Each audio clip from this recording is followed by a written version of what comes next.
This is Sean Bennett with my Barriers to Web 2.0. It's Module 5. Start with the summary of some of the articles. First article, Barriers to Using Web 2.0. They talked about teachers' excuses for lack of integration of technology. Teachers use the lack of time. They don't want to take away from their lesson planning, which would mean they would need to be doing it on their own time even. Lack of training. Teachers don't feel like we're getting the appropriate training to incorporate new technology. Lack of administrative support.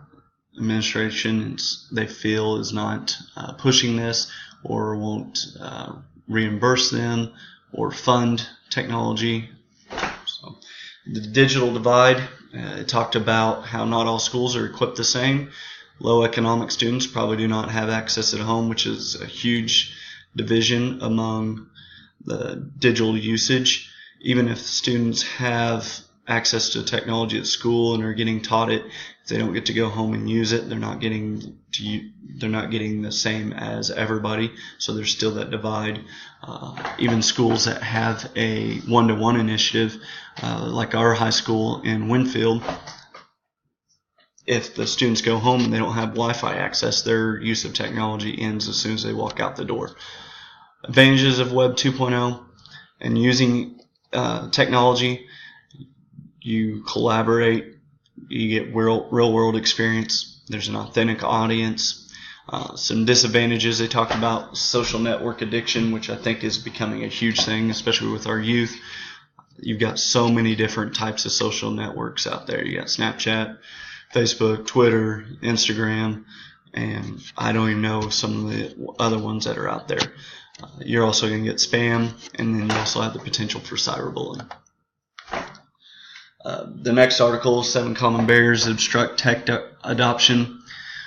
Some of the things that they talked about, you have them listed here. The ones that really stood out for me is the lacking money to invest in technology. I think this comes from district level, and districts have to see the importance of technology, and if they are not funding it appropriately, then they're really doing a disservice to their students in their district.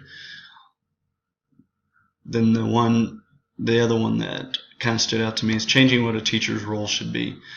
We're moving away from more teacher-centered classrooms to student-centered, and teachers got to adjust. It takes a lot, because that's not how we remember when we were growing up, how it happened. It's not how we've probably even been instructed on how to teach. So we're kind of learning on the job, on the fly, of how to adjust. So those are the big two that kind of stood out to me. The next article is called The Digital Divide. The big stat that stood out is 1/4 of the nation is without broadband internet. And to be honest with you, I did not know that dial-up still existed, and it said there's a lot of people that still use dial-up internet. I haven't used dial-up in probably almost 20 years, so that was kind of a big eye-opener to me that some people still use it. The other big eye-popping stat was that more people have smartphones than they actually have broadband internet. So those smartphones are kind of the key to some people's internet access. Another article talked about open resources. Open resources, there are materials available online that are available for free use.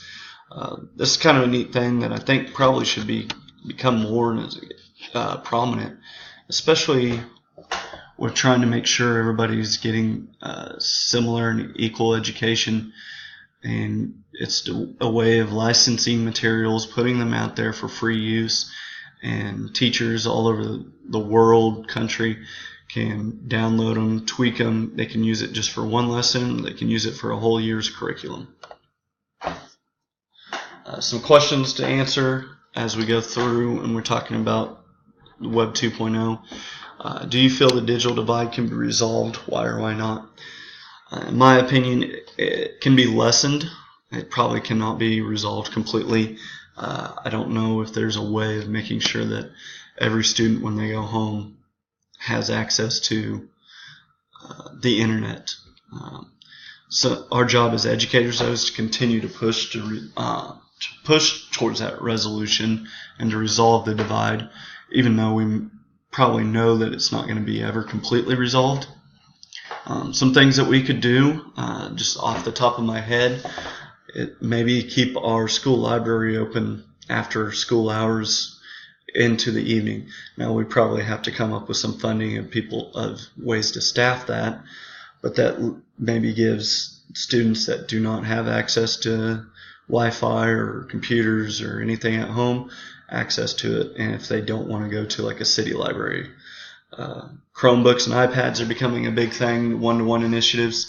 Like in Winfield we have Chromebooks, but there's, like we talked about previously, if you don't have internet at home, that Chromebook usage just stops once you walk out the door. One thing that I thought of that may be something that school districts could look at is funding for hotspots that we could give students. Maybe we could work out a deal with broadband companies to make that something. Obviously that's going to come at quite an expense. Maybe the broadband companies could cut a deal with the school district to lessen the expense.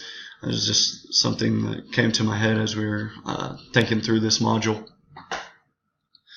Government still working to standardize similar to phones. Phone companies have a baseline of what they're at, and that they talked about in this. They've talked about in the articles getting to a baseline with the internet. Some companies won't even go into rural areas or certain areas because it's not worth their cost.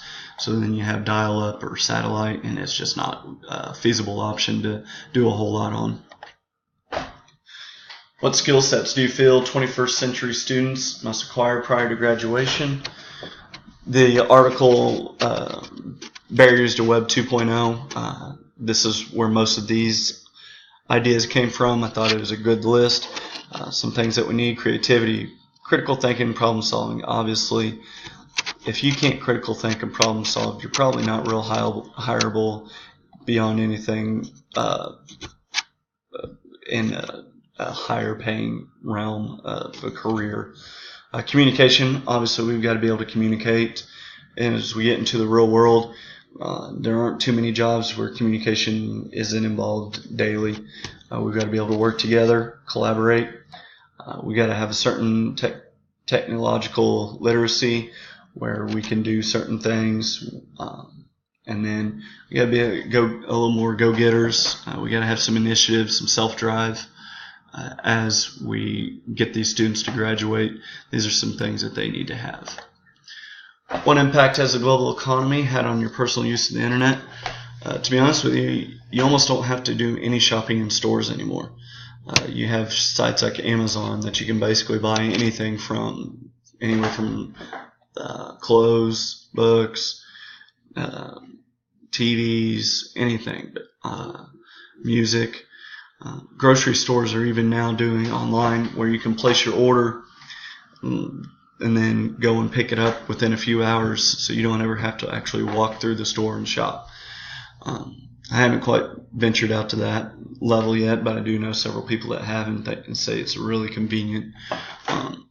Professional development, can collaborate with others worldwide, and that can be whether for teaching or coaching. Social networking is another huge way of developing yourself.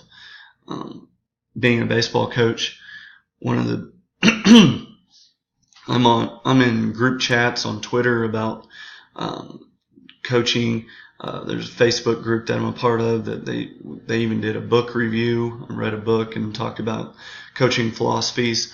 On Twitter, the National Baseball Coaches Association, they have monthly chats every month on Mondays where coaches from all over the country come in and they ask questions, and it just turns into a huge discussion topic. I've seen that done for education-based discussions as well. What technology training do you still need to effectively integrate technology in your current position? One huge thing for myself is I originally got my degree going towards physical education. Planned on being in a gym most of my career and used using technology in that realm. So I learned that stuff. I'm actually 75% of the time now in a classroom, so I really need to venture out and learn classroom sites that I can use to help run my classroom more smoothly, such as like Google Classroom, anything like that. I want to find apps that will pique the students' interest, ways to get them to critically think, and ways that we can incorporate more real-life scenarios and utilize technology that way. And then as a future administrator, I want to learn about the technology that I need to help me effectively lead a school. Is your school district equipped with the 21st century technology?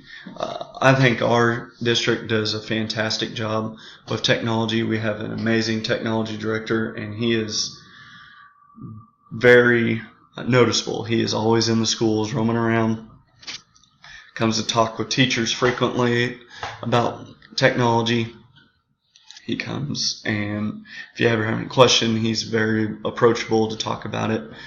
We have several assistant technology directors under him and tech specialists that are always out in the open where you can see him, you can approach him, you can talk to him about technology. Our librarians, which we don't call them, we call them library media specialists, and media specialists is a great term for them because they all go through extensive training with technology and are great resources if we ever want to use anything in the classroom. And then I feel our district is very passionate about technology, all the way from our district level leadership to our administration to our teachers. We do Chromebooks 1-to-1 at the high school. It's coming to the middle school within the next year or two.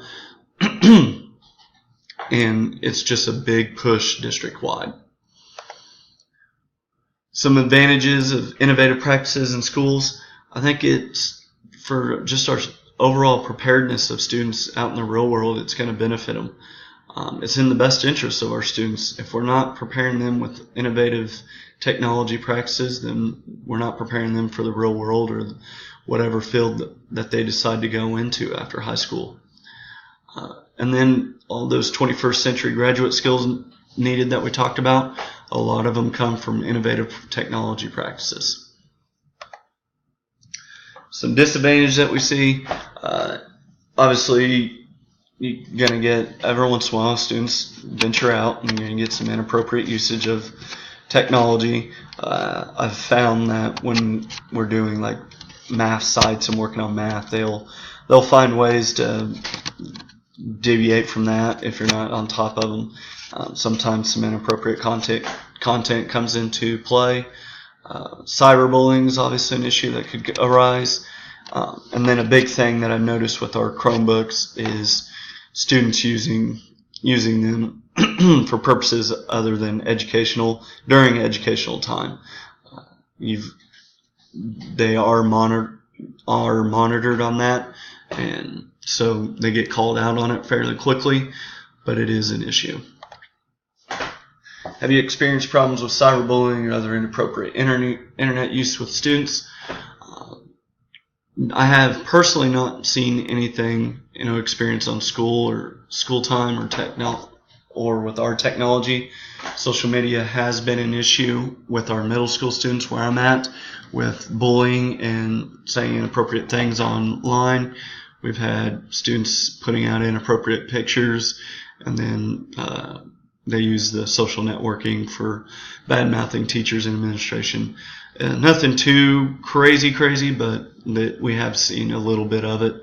I don't personally know of anything on the high school level, but those all came from our middle school classes. So, thank you. Have a good evening.